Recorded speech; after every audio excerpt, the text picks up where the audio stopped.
It's a great day to be in Auburn. Let me begin this special occasion by extending my special welcome to President Steve Leith and his wife Janet. Thank you both for being here.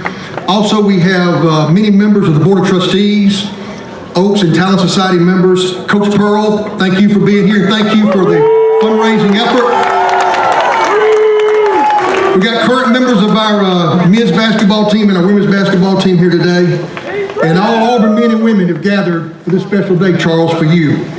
It's my honor to begin this unveiling ceremony by making a few remarks about a man who means so much to the Auburn family, Charles Barkley.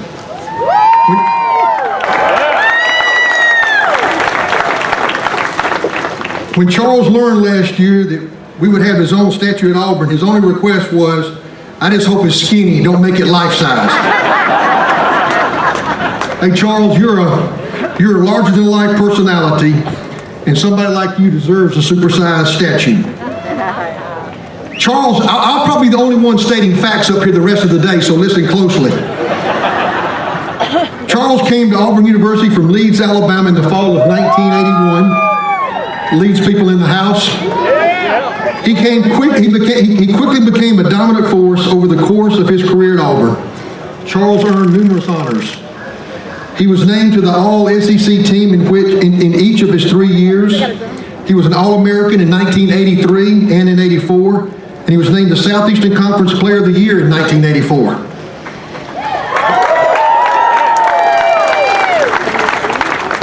Following his time at Auburn, Charles was drafted by the Philadelphia 76ers in the first round of the NBA draft. In 1992, Charles joined the U.S. Olympic team, helping the infamous Dream Team earn the gold medal. Thank you, Charles, for that. And in 1996, he helped the Dream Team 2 do it again. Thank you again, Charles. With professional stops in Philadelphia, Phoenix, Houston, Charles is widely considered one of the best forwards to ever play in the NBA. Certainly one of the best to ever play in Auburn. In fact, he's one of only 5 players in league history to score at least 23,000 points, collect 12,000 rebounds, and hand out 4,000 assists.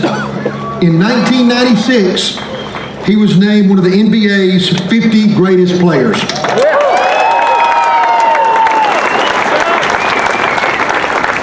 As everyone here knows, Charles is a man of many words, for which is the title of his book, quote, I may be wrong, but I doubt it. But there are many times where Charles let his actions speak and not his words. Charles is a philanthropist of the highest order, having donated millions and millions of dollars to charity, not to mention thousands of hours of his time. Thank you, Charles. To be sure, his own generosity might be the one thing Charles does not talk about. War Eagle. Like we read in Scripture, Charles lives his life with an understanding that from one who has been entrusted with much, much more will be asked.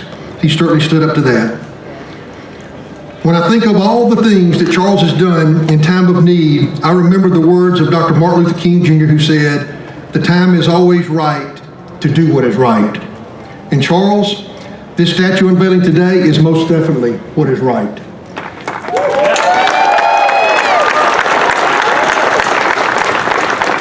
This statue is our way of saying we love you, we appreciate you, and we're so very proud of you. It's also our way of saying thank you. Charles, you will forever be an Auburn man. And today, we have what he calls number 2, Bo Jackson. Charles is number 1, Bo's number 2. And Bo has some very personal words that he would like to say to Charles, and maybe show Charles something. Bo, come on up, please.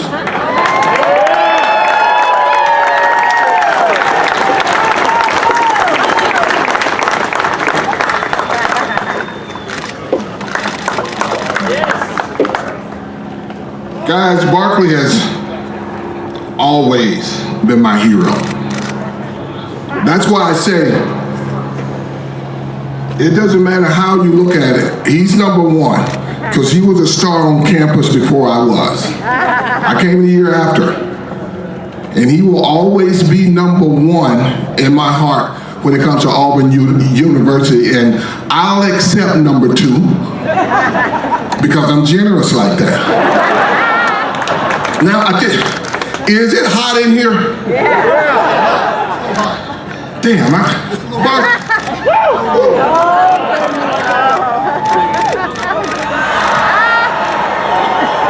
it's hot, ain't it? Barkley. Oh, what's going on?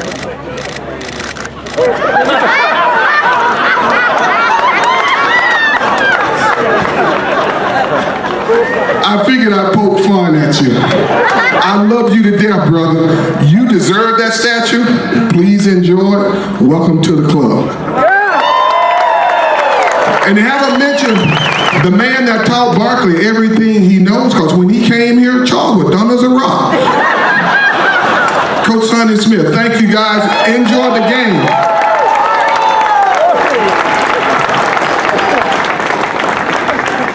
Thank you, Bo. I'm so happy to be here. When you're 80 years old, you're happy to be anywhere, to tell you the truth. Hey, I ain't never seen a crowd this big, and I ain't never had nothing named after me except my high school gym. They named the high school gym after me. Of course, it's an outdoor court. They're going to build a statue of me in a few weeks. My brother said they're going to let the birds and the pigeons tell me what they ought to put on it. Oh, what am I here for? Oh, yeah. I'm going to speak from the heart, which I rarely ever do. But when I took the basketball program here, we were a struggling basketball team. I had an assistant, the late Herbert Green, who was probably as great assistant and a great head coach, and as great a head coach as I've seen in many, many years. I told him, I said, Herbert, we have got to make a break into getting the great players from Alabama. The University of Alabama was controlling the state at that time. And he went at it day and night. We sent him to Leeds, Alabama to see a player, but it wasn't Charles Barkley. What's that guy's name, Charles? We sent him to see Travis Abernathy. I know you've heard of it. Herbert comes back, he says, Sonny, I just saw something I can't believe. I saw a guy that's way overweight, jump like a deer, run like a deer, think like a, no, I didn't mean that. He can do everything. I said, who is it? He says, a guy named Charles Barkley. So we get in the car and we go to the next game, not to see Travis Abernathy, to see Charles Barkley. A ball went up on the backboard.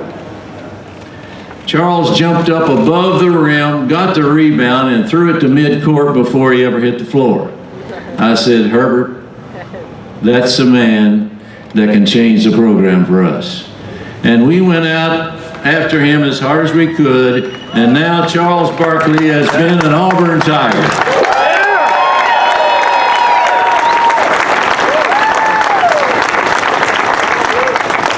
What we needed with that was a program changer. We needed somebody to take the program to heights that it hadn't been before. We needed someone to make basketball relevant. And to be very honest with you, at that time, it was not. It was not. And you look right over there today, and it is. It is. I don't know who you could start thanking for this. Bruce Pearl's up through Dr. Lee, everybody that's involved in this. What a great job you people have done. Now, not only for being a great player, I want to mention some things that that happened with this program. It needed excitement, he gave us that. He needed somebody to deal with the media and make them think more of Auburn basketball. He did that. He became a national figure. He also, on the court, made unbelievable athletic moves that made him the talk of the Southeastern Conference. And that, in many, many ways, was the start. If you had to say, kickstart a program, jumpstart a program changer, that guy was Charles Barkley. He's the first player I ever had. Let me word that differently. I've had 2 players as a coach that could dominate the game over everybody, and Charles was number 1 in that area. The first player I've ever seen to totally dominate a game. He can do that. And I did not realize the value of what he has been to Auburn University. I was talking to someone today, and they were talking about being in foreign countries all the time, and said, Charles Barkley, I'm sorry about this, Bo, said Charles Barkley is the most famous athlete in the world considering Auburn University, and I think that's tremendous for what he has done. Now, if you don't mind, hey, Bo, you might still be number 1 with me, because he's going to get on me bad when he gets up here. If you don't mind, I want Charles to walk with me down to the statue, and I want you to welcome the Round Mound of Rebound to the Auburn campus for the biggest and best thing that ever happened to basketball at Auburn University, Charles Barkley.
I appreciate the skinny version. Listen, everybody who ever played basketball at Auburn deserves a piece of this statue. It's some amazing people: John Mangap, Chuck Person, Vicky Orr, Mike Mitchell. There's some amazing people who played here. Ruthie Bolden, I don't want to forget anybody. It ain't just about me, it's about every person. I got a couple of my teammates here, Gary Godfrey, Paul Daniels, Greg Turner. It's some amazing people. Every time you accomplish anything in life, it's a group effort. I want to thank Auburn. This man here, Jay, thank you for everything you did for Auburn and for me.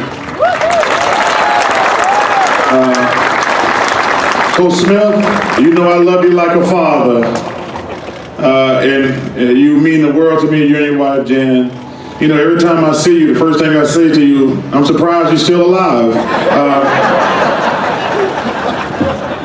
I told him, I thought my first 2 years at Auburn, my name was Charles Barkley, you SOB. But he was amazing. I wish I had been mature enough. I would have been a much better player sooner, but he stayed on me my entire 3 years, and I love you, man. Bo Jackson. I would never say this publicly, but I'm gonna say this publicly. The greatest thing in my life that I've seen is watching Bo Jackson play in high school and college. It was the most amazing thing to get the chance to see this man. I saw him play in high school the first time. I was like, wow, that's pretty special.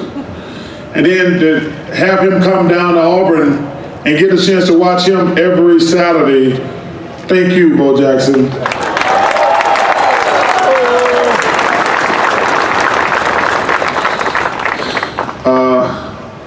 Dr. Lee, welcome to the Auburn family. You've been, I called Dr. Lee a couple months ago. I called his office. I said, hey, this is Charles Barkley. I want to speak to Dr. Lee. I tell him that I love Auburn. I'm going to support Auburn. If there's anything he needs to do for me to get on television, on the internet network and say something. And the girl says, hold on a second. So he gets on the phone, and he still doesn't believe it's me. He's like, I said, Dr. Lee, we never met. I just want you to let you know, I'm a diehard Auburn person to the day I die. Anything you need me to do to go on television, say anything, blah, blah, blah. He says, okay. Then after about 12 minutes, I think he realized it really was Charles Barkley. But welcome to the Auburn family, you and your entire family. Bruce Pearl. Hey. Listen, I'm on the Bruce Pearl bandwagon. And I want to tell you something. I watched this team play 3 times. And with all the noise that's going on in their ear, I want to thank them young kids for going out there and Coach Pearl for getting them to bust their hump every single game. These are young kids. They watch television every day. They hear all the news. It's a lot of noise going on. But for you to get those kids to go out there and play every day, man, thank you.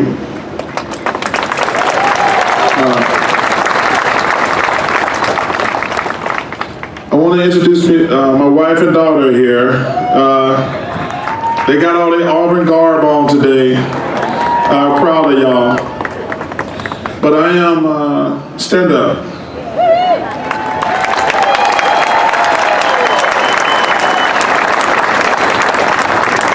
Listen, this is, one of my high school teachers is here, Miss Stone. Hello. But listen, I just want to thank, I made the best decision of my life in 1981, coming here. And I tell people, this is the greatest place in the world. It's a wonderful place. Every time I come here, I feel like I'm going to a family reunion. I just want to thank y'all for coming out today. You guys know the Iron Bowl is a big deal for us who were born in Alabama and who went to Auburn. I really hope, I just want those kids to go out there and bust their hump today and do their best. And hopefully we'll get a victory. But I want to thank everybody here for taking a small time out of their life. Auburn, I've been so lucky. I mean, when I got here in '81, I never expected my life to turn out like it did today. I had no dreams. I would fulfill all my goals, dreams, and ambitions. It all started here. So from the bottom